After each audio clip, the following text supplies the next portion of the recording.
Good morning, Alex and friends. I'm Grace. Today is Tuesday, December 23rd, 2025, and you're listening to Alex's News.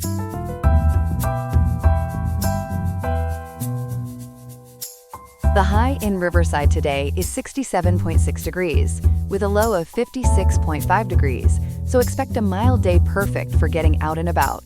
Coming up, we'll explore the reasons behind the U.S. decision to ban new drones manufactured abroad and break down what's driving the record-breaking surge in holiday travel this 2025 season.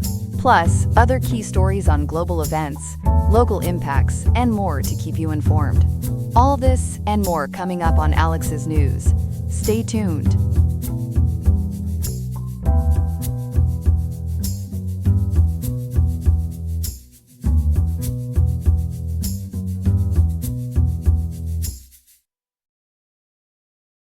Good morning. Big news for anyone who flies or fixes drones. The FCC just issued a sweeping ban on new foreign-made drones, and it takes effect today. Reporter Ethan is with us. Ethan, what exactly did the FCC do? Grace, the FCC added uncrewed aircraft systems and their critical components to its covered list, which blocks authorization for any new foreign-made drones. That means no new sales, imports, or marketing of foreign models can move forward starting today, December 23, 2025. ABC News and the Associated Press, via My Northwest, report the decision is aimed squarely at national security risks tied to Chinese manufacturers like DJI and Autel, but the policy sweeps in all foreign-made drones and parts. Why now? And why the FCC? That sounds more like the Pentagon's beat. Congress set the clock. The most recent defense bill required a national security review focused on dominant Chinese drone makers by today's date, and the FCC's move fulfills that mandate. The agency relied on its Secure and Trusted Communications Networks Authority and, as the Hacker News explains, broadened it to treat full drone systems and even non-radio components as communications and surveillance equipment. That legal framing lets the FCC choke off certifications, and U.S. Customs can then stop unauthorized imports at the border. So this is effective immediately? No grace period for companies or retailers? Right, no runway at all. Drone DJ notes the FCC froze new equipment authorization applications the moment the order posted, so there is no window for last-minute marketing or imports of unapproved models. If a manufacturer was planning a next-gen release, say a hypothetical successor to a popular consumer line, it cannot get through the U.S. approval pipeline now if it is foreign-made. How broad is this? Are we talking just airframes, or all the guts too? It is sweeping. The interagency determination defined critical components to include radio modules, flight controllers, GPS units, ground stations, cameras and LiDAR, smart batteries, and even motors with their controllers. The idea, as coverage in Drone DJ and the Hacker News underscores, is to prevent workarounds where a drone is assembled here but relies on foreign brains or sensors. In practice, that means subassemblies that make a drone fly or communicate are pulled into the ban. The headline says, National Security. What are officials worried about specifically? The FCC, led by Chairman Brendan Carr, points to the risk that criminals or hostile states could use drones for surveillance, data theft, or even coordinated attacks. Fox News highlights concerns that Chinese intelligence laws can compel companies to assist the state, raising the fear that imagery of sensitive sites could be harvested at scale. CISA and the FBI put out a joint bulletin last year explaining those legal obligations, and researchers at the NDSS Symposium and Nozomi networks have shown technical flaws like unencrypted drone ID data that could expose operators. The Washington conversation is also looking ahead to big events like the 2026 World Cup and the 2028 Los Angeles Olympics, where drone swarms are a worry. Have we seen a smoking gun that DJI or others spied for Beijing? Publicly, No Engadget and Drone Life both point out that the government has not declassified direct evidence showing active espionage by DJI. Independent audits by firms like Booz Allen Hamilton, Kivu Consulting, and FTI Consulting found that when devices use so-called local data mode, data does not flow off the device to outside servers. DJI says the review process lacked transparency and argues the policy is protectionism in a security wrapper. How is the government defending that leap if hard proof is not public? Officials frame it as risk management. The FCC and its partners argue that dominance in a critical supply chain, coupled with legal compulsion and known software vulnerabilities, creates unacceptable systemic risk even without a public smoking gun. A P reporting via My Northwest adds that the order aligns with a broader move to decouple from high-risk vendors, much like past steps against Huawei and ZTE. Supporters, including the House Select Committee on the Chinese Communist Party, call it a bipartisan hedge against future coercion. Let's talk users. If I already own a foreign-made drone, am I grounded? No, you can keep flying what you already have.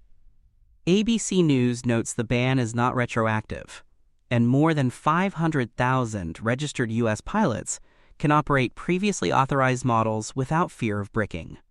Retailers can sell existing stock.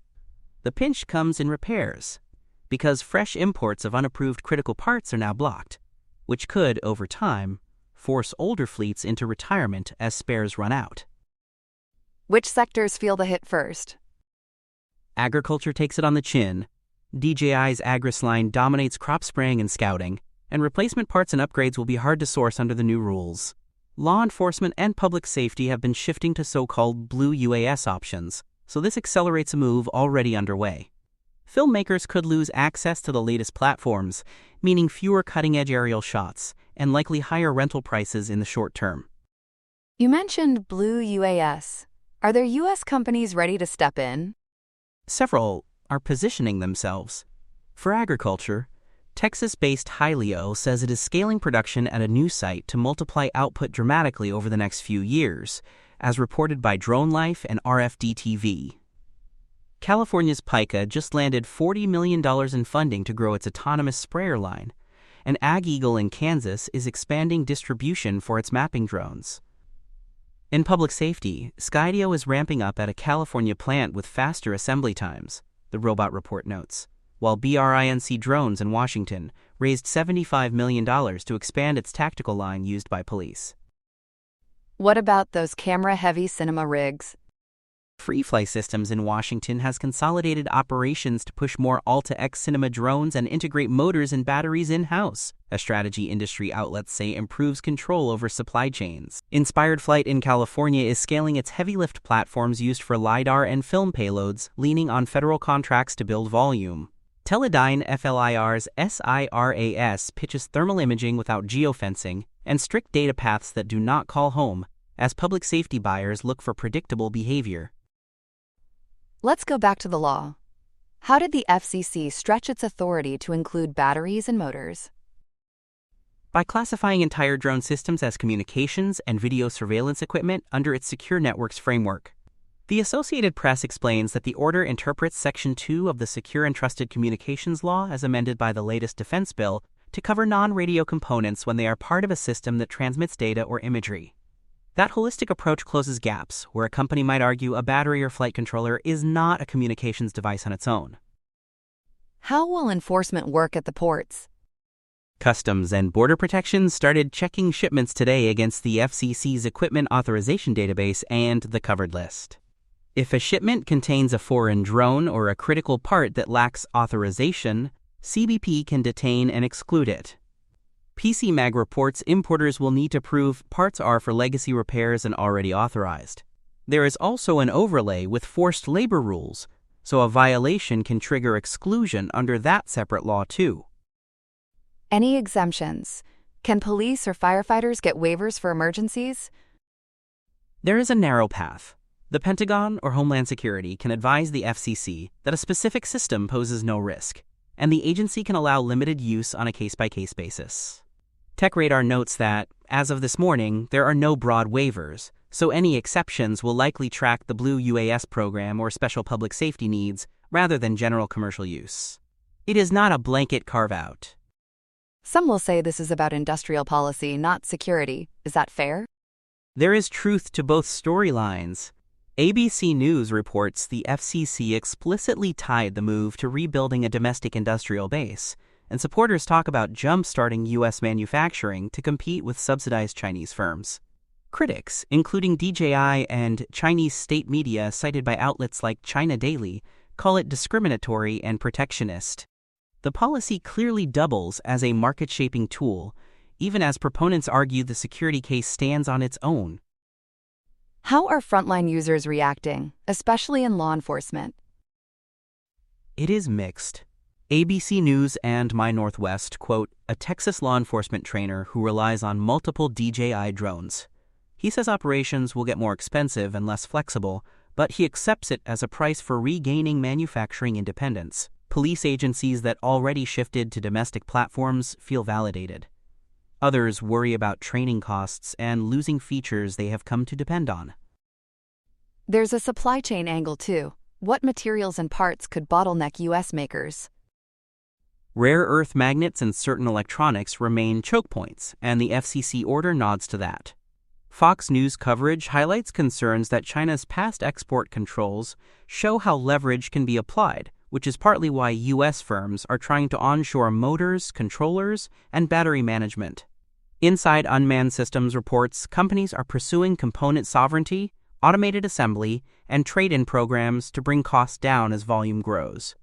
Prices will likely stay higher than Chinese rivals in the near term. Speaking of costs, do we expect consumer prices to jump? In the short run, yes.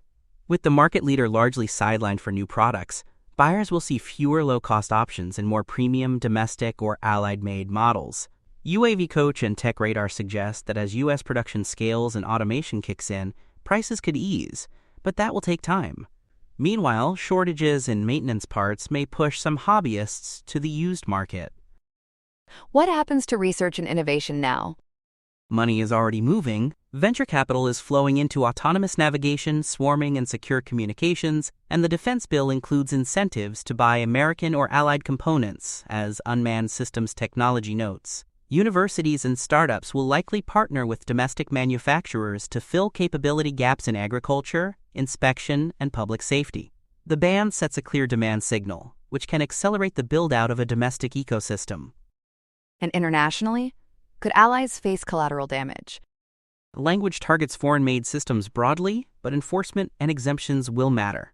European and Japanese makers may find paths through certification if they meet security criteria, yet any foreign origin part that falls into the critical bucket faces extra scrutiny. PCMag points out that allied disruptions are expected to be mitigated where feasible, but no one is guaranteed a free pass. Supply chains are global, so some friction is inevitable. Is there any timeline for revisiting or dialing back the ban? Not soon. The FCC action is open-ended and tied to ongoing risk assessments. The order can be updated, and specific additions or removals from the covered list can happen, but the strategic direction is decoupling, not recoupling. As AP and Fox News frame it, this is part of a longer arc of tech separation with China. For folks listening today, what is the practical checklist? If you fly a previously authorized drone, you can keep flying it. If you need parts, check whether they were authorized before today and are already in U.S. inventory, because new imports of unapproved components will be blocked. If you are buying new, expect to gravitate toward domestic or allied models that can clear the FCC's authorization.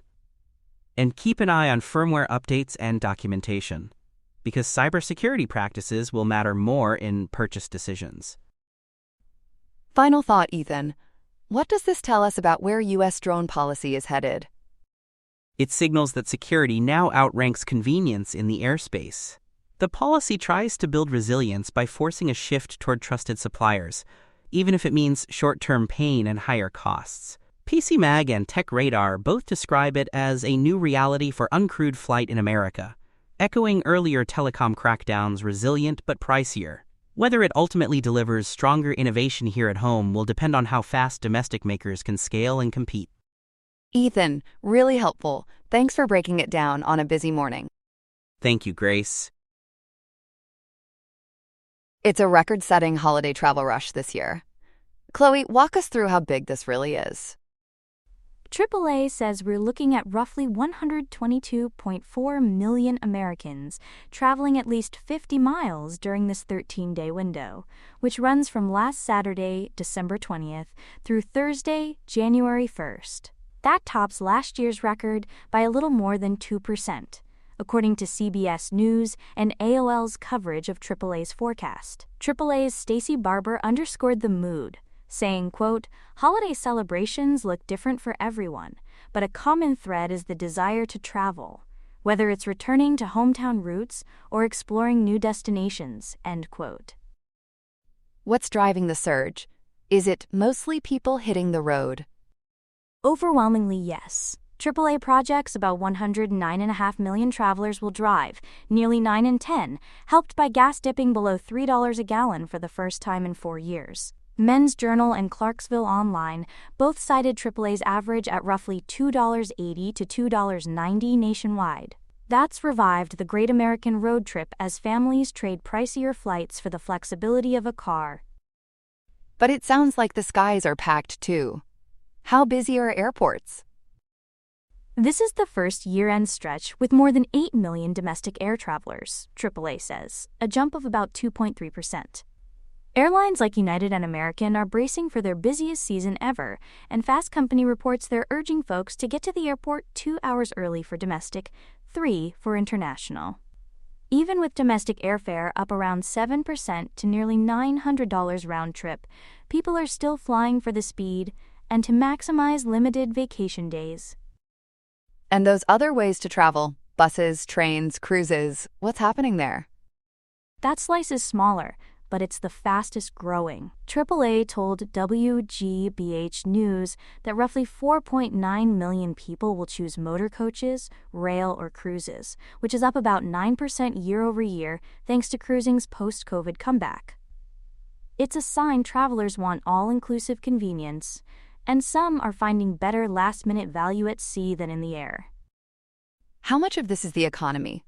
Are people finding deals or paying more? It's both.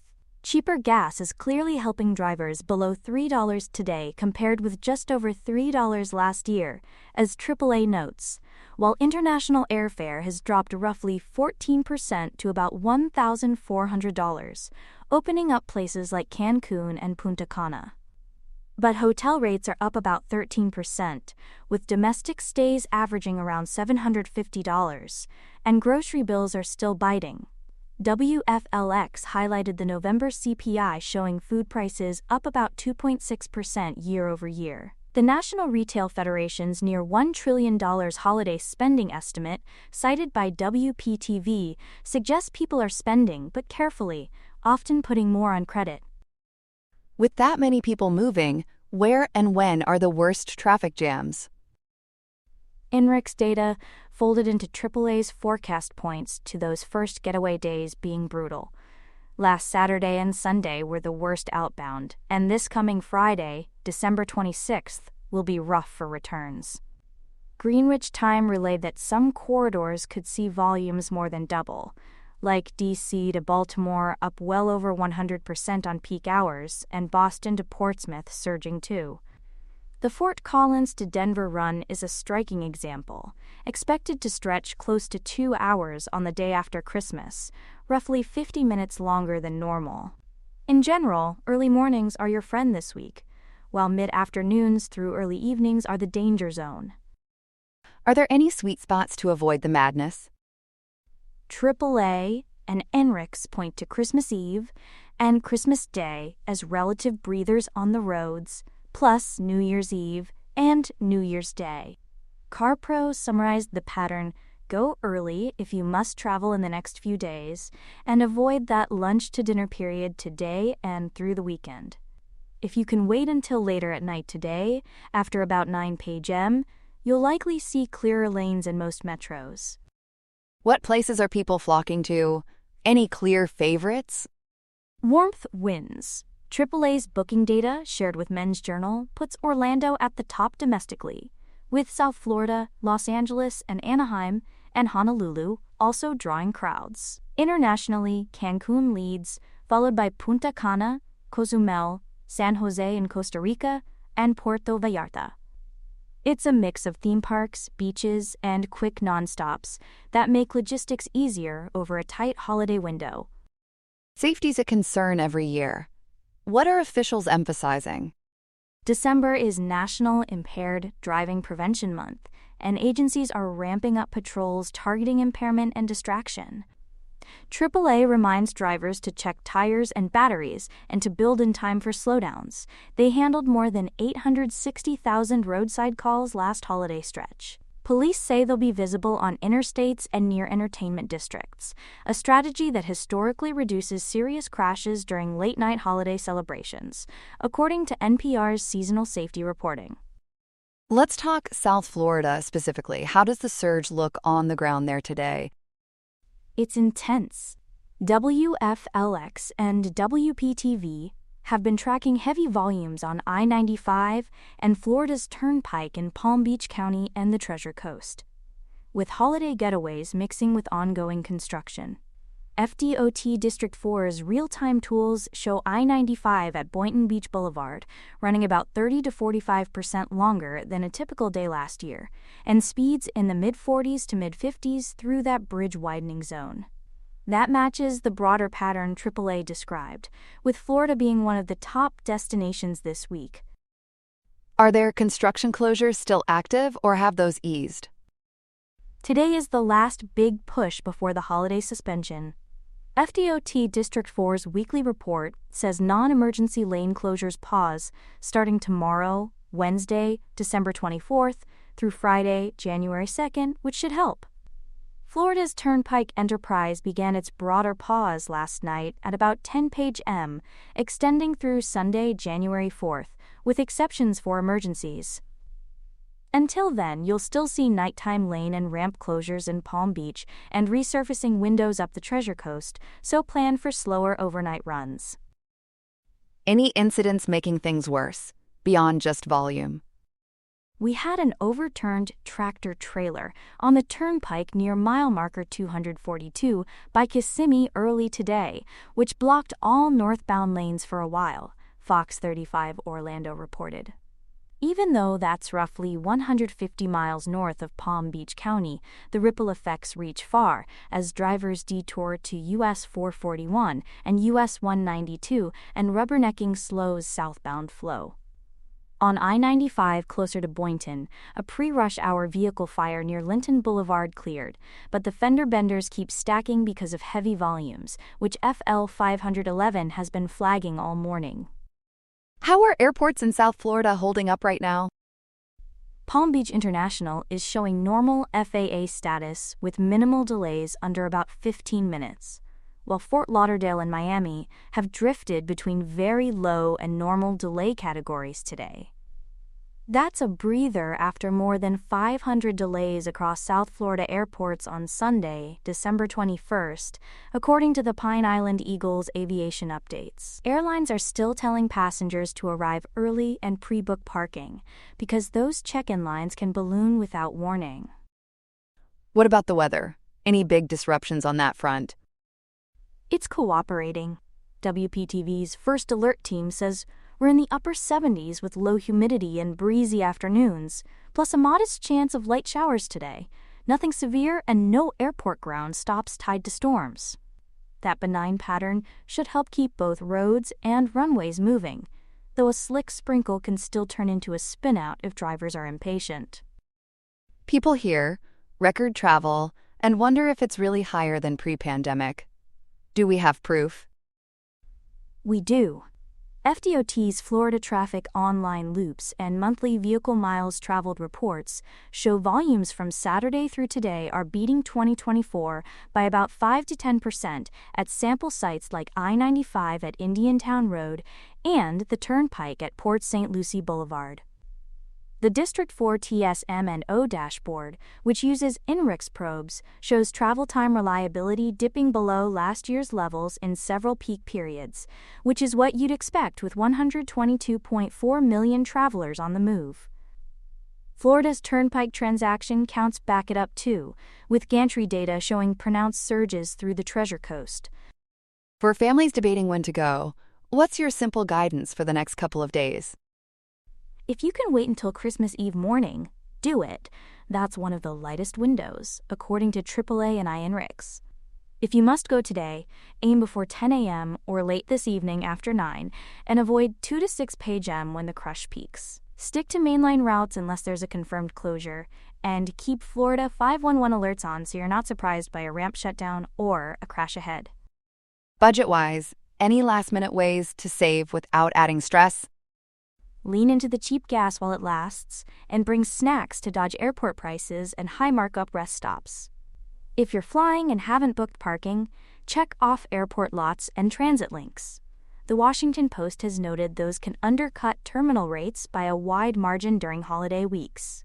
For lodging, same-day apps can help in suburban areas, but near theme parks and beaches, you'll want to lock something now because that 13% hotel bump isn't easing this week. You mentioned safety patrols. What are the big behavior reminders tonight and tomorrow? Don't mix drinking and driving, full stop. December's enforcement blitz is designed to catch it quickly. Put the phone down, use the right lane unless passing, and give roadside crews a full lane of space. AAA says their responders are especially at risk during holiday nights. And if you're tired, stop. Drowsy driving crashes spike after long family gatherings, something NPR has highlighted in its holiday advisories. How does rental car demand fit into the picture this week?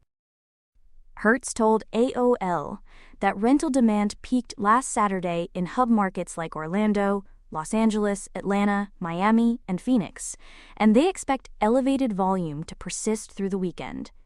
That demand keeps pressure on airport curb space and access roads, so even if your flight's on time, build in cushion for the rental shuttle and exit queues.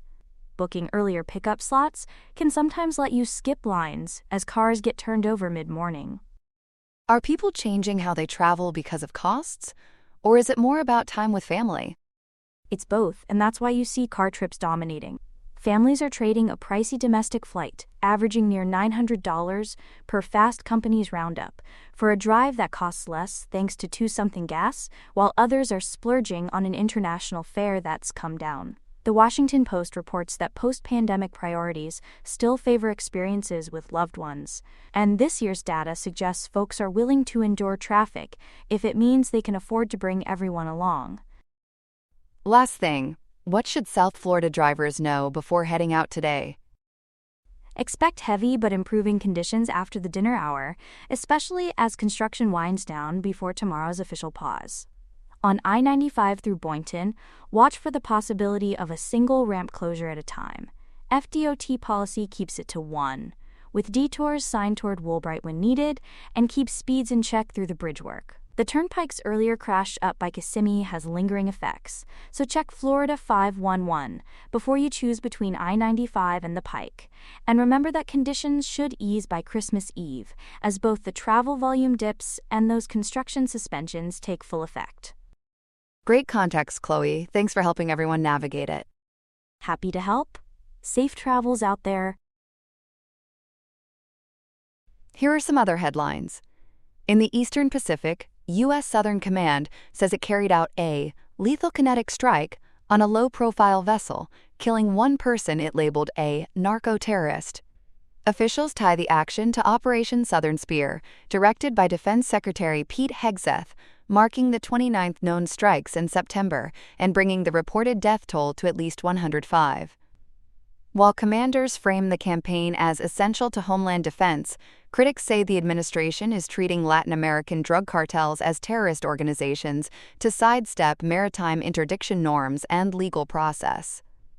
With little public evidence of smuggling presented, congressional oversight is sharpening, and human rights groups, joined by Venezuela's government, are firing accusations of extrajudicial killings.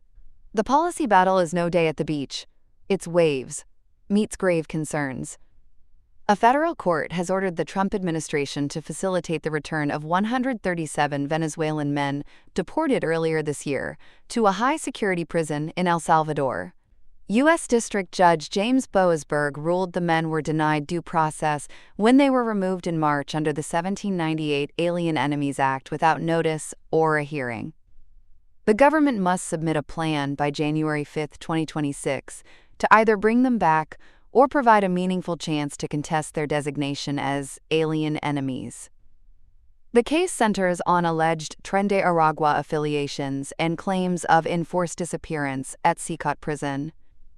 Celebrated by the ACLU and Democracy Forward, the ruling sets up a likely appeal to the D.C. Circuit, another chapter in a separation of powers page-turner. At the Heritage Foundation, think tank thunder is followed by a brain drain. More than 15 senior scholars and directors, spanning legal, economic, and data centers, have resigned or been dismissed to join Mike Pence's Advancing American Freedom, including legal head John Malcolm, chief statistician Kevin Diaratna, economic director Richard Stern, and 3 trustees. The departures arrive amid months of internal tension over President Kevin Roberts' ideological path and his defense of media figures associated with anti-Semitic rhetoric. Heritage says it's purging, disloyal, staff and remains strong, but the exodus carves a canyon between institutional Trumpism and classical conservatism, leaving a leadership vacuum just as the 2026 agenda starts to gel. The Right's Policy Factory is experiencing a power outage of its own. Russia unleashed more than 650 drones and 30 missiles across 13 Ukrainian regions, killing at least 3 people, including a 4-year-old in the Zhytomyr region and an elderly woman near Kyiv. Strikes zeroed in on energy infrastructure during a brutal cold snap, leaving several western regions nearly powerless and forcing Ukrenergo to trigger emergency outages nationwide. Poland scrambled jets as the barrage coincided with U.S.-led peace talks reportedly underway in Florida, an icy message, as President Zelensky put it, of the Kremlin's priorities. The mass swarm suggests a tactical evolution designed to exhaust air defenses just as temperatures plunge. And a pill to go with that hill of health goals. The FDA has approved Novo Nordisk's once-daily Wegovy pill, the first oral GLP-1 for chronic weight management and for lowering major cardiovascular risks in adults with obesity or overweight. In the OASIS-4 trial, patients lost roughly 14% to 17% of body weight over 64 weeks, comparable to the injectable. Hitting U.S. pharmacies by early January, it gives Novo a first-mover edge over Eli Lilly, with a starting 1.5 mg dose priced at $149 per month for self-pay, designed to help patients who prefer to swallow their resolve rather than stick with it. That's all we have for now. Today's episode was made by Alexander King with GPT-5, Gemini Pro 3, Gemini Flash 3, and Google Cloud Text-to-Speech. I hope you have a great day. I'll see you tomorrow, Alex.